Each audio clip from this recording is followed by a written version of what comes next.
9 फरवरी 2024 को नेटफ्लिक्स पर एक क्राइम थ्रिलर फिल्म रिलीज हुई है जिसका नाम है भक्षक। शाहरुख खान के प्रोडक्शन रेड चिलीज के बैनर तले बनी इस फिल्म में भूमि पेडनेकर ने एक पत्रकार का किरदार निभाया है जो शेल्टर होम की आड़ में चल रहे एक ऐसे रैकेट का पर्दाफाश करती है जिसमें मासूम बच्चियों के साथ दुष्कर्म किया जाता है।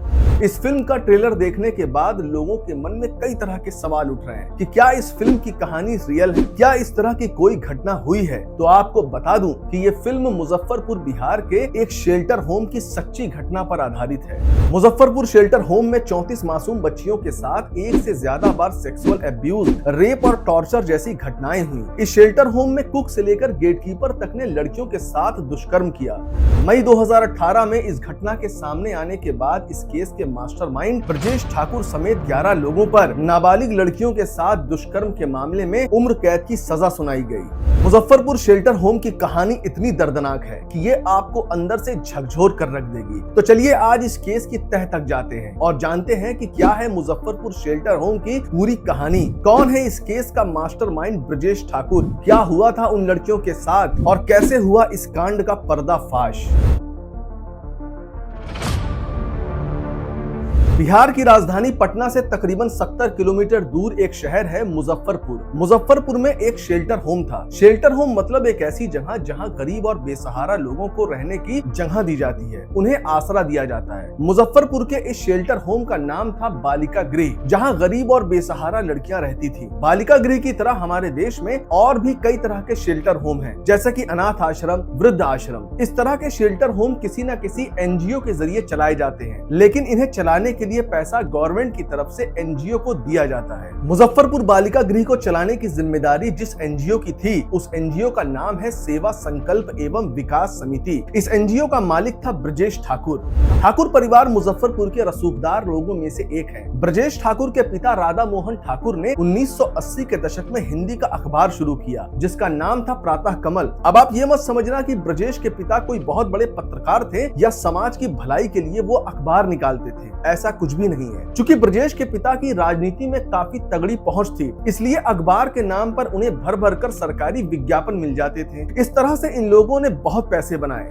राधा मोहन ठाकुर की मौत के बाद बाप की विरासत को संभालने की जिम्मेदारी ब्रजेश ठाकुर के कंधों पर आ गई। चूंकि इन लोगों के पास पैसों के साथ साथ राजनीति में भी काफी अच्छी पहुंच थी, इसलिए ब्रजेश ठाकुर ने राजनीति में हाथ आजमाना शुरू कर दिया। 1993 से लेकर 2004 के बीच ब्रजेश ठाकुर ने कई बार विधानसभा का चुनाव लड़ा। चुनाव में पानी की तरह पैसे बहाए, लेकिन किस्मत ने उसका साथ ना दिया और एक भी चुनाव वो जीत ना सका। साल 2013 में ब्रजेश ठाकुर ने अपना एनजीओ शुरू किया जिसका नाम सेवा संकल्प एवं विकास समिति है। इस एनजीओ के बैनर तले ब्रजेश ठाकुर ने बालिका गृह की शुरुआत की। ब्रजेश ठाकुर इतना शातिर था कि उसने शुरू से ही समाज के सामने खुद को ऐसा प्रेजेंट किया था कि उसका एनजीओ और बालिका गृह से कोई लेना देना नहीं है, वो इसका मालिक नहीं है, बल्कि वो एक पत्रकार है और अपने अखबार के लिए काम करता है। यहाँ तक कि बिहार सरकार ने उसे एक मान्यता प्राप्त पत्रकार का तमगा भी दे दिया। मगर सच तो ये था कि ब्रजेश ठाकुर एक ऐसा दरिंदा था जो पत्रकारिता की आड़ में बालिका गृह की बच्चियों के साथ दुष्कर्म करता था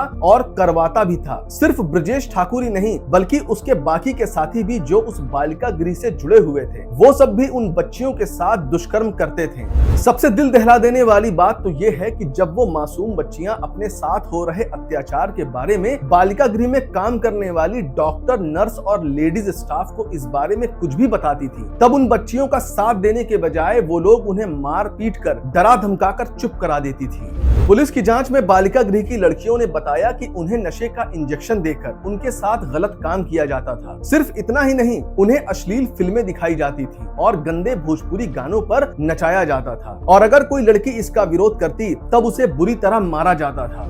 उस बालिका गृह में 7 साल से लेकर 17 साल तक की 42 लड़कियां रहती थी। जब पुलिस ने जांच शुरू की तब पता चला कि उन 42 लड़कियों में से 34 के साथ रेप किया गया। उन 34 लड़कियों में से एक लड़की की उम्र तो सिर्फ 7 7 साल ही थी। बालिका गृह की एक लड़की ने पुलिस को बताया कि जब एक नाबालिग लड़की ने गलत काम करने से मना किया तब उसे इतना मारा गया कि उसकी मौत हो गई और बाद में उसकी लाश को शेल्टर होम के अंदर ही दफना दिया गया। हालांकि बाद में पुलिस ने शेल्टर होम की खुदाई भी की, लेकिन उन्हें लाश कहीं नहीं मिली। अब बात करते हैं कि इस दिल दहला देने वाले कांड का खुलासा कैसे हुआ। दरअसल हुआ यह था कि मुंबई में एक संस्था है, Tata institute of social sciences. ये संस्था सोशल ऑडिट करती है। बिहार सरकार के समाज कल्याण विभाग के आदेश पर इस संस्था ने 2017-2018 में बिहार के सभी बालिका गृहों का सोशल ऑडिट किया और बिहार सरकार को 100 पन्नों की रिपोर्ट सौंपी। इस रिपोर्ट के पेज नंबर 51 पर दावा किया गया कि मुजफ्फरपुर शेल्टर होम में यानी कि ब्रजेश ठाकुर के बालिका गृह में लड़कियों के साथ सेक्सुअल अब्यूज, रेप और टॉर्चर जैसी घटनाएं हो रही हैं। रिपोर्ट में इस एनजीओ के खिलाफ केस दर्ज करने की सिफारिश की गई थी। इस रिपोर्ट के आधार पर बिहार सरकार ने ब्रजेश ठाकुर और उसके एनजीओ के खिलाफ जांच शुरू कर दी और आखिर में रिपोर्ट में कही गई बात सच साबित हुई। मुजफ्फरपुर शेल्टर होम मामले में सीबीआई ने 21 लोगों को आरोपी बनाया, जिनमें से 10 उस शेल्टर होम की लेडीज स्टाफ थी। इन सभी लेडीज स्टाफ ने न सिर्फ बालिका गृह में लड़कियों के साथ हो रहे दुष्कर्म को छुपाया, बल्कि उनका मुंह बंद रखने के लिए उन्हें बुरी तरह मारा पीटा भी करती थी। इस मामले में बालिका गृह के गार्ड और गेटकीपर से लेकर खाना बनाने वाले तक ने लड़कियों के साथ रेप और अत्याचार किया। इस कांड के मुख्य आरोपी ब्रजेश ठाकुर पर 6 से ज्यादा लड़कियों ने रेप का आरोप लगाया। ब्रजेश ठाकुर पर यह आरोप लगा कि वो बड़े बड़े अधिकारियों और नेताओं को बालिका गृह की लड़कियां भी सप्लाई करता था। 11 फरवरी 2020 को दिल्ली की साकेत कोर्ट ने मुजफ्फरपुर बालिका गृह कांड के मुख्य आरोपी ब्रजेश ठाकुर सहित और 10 आरोपियों को उम्र कैद की सजा सुनाई और बाकी आरोपियों को 10 साल की सजा सुनाई गई। इन आरोपियों को सजा मिल तो गई, पर सवाल अब भी यही उठता है कि सालों तक बालिका गृह में लड़कियों के साथ रेप और अत्याचार होता रहा। रात के सन्नाटे में उन मासूम लड़कियों की चीखें गूंजती रहीं, पर कमाल की बात है वहाँ के आस पड़ोस के लोग, पुलिस और सरकार किसी को उनकी चीखें सुनाई क्यों नहीं दी।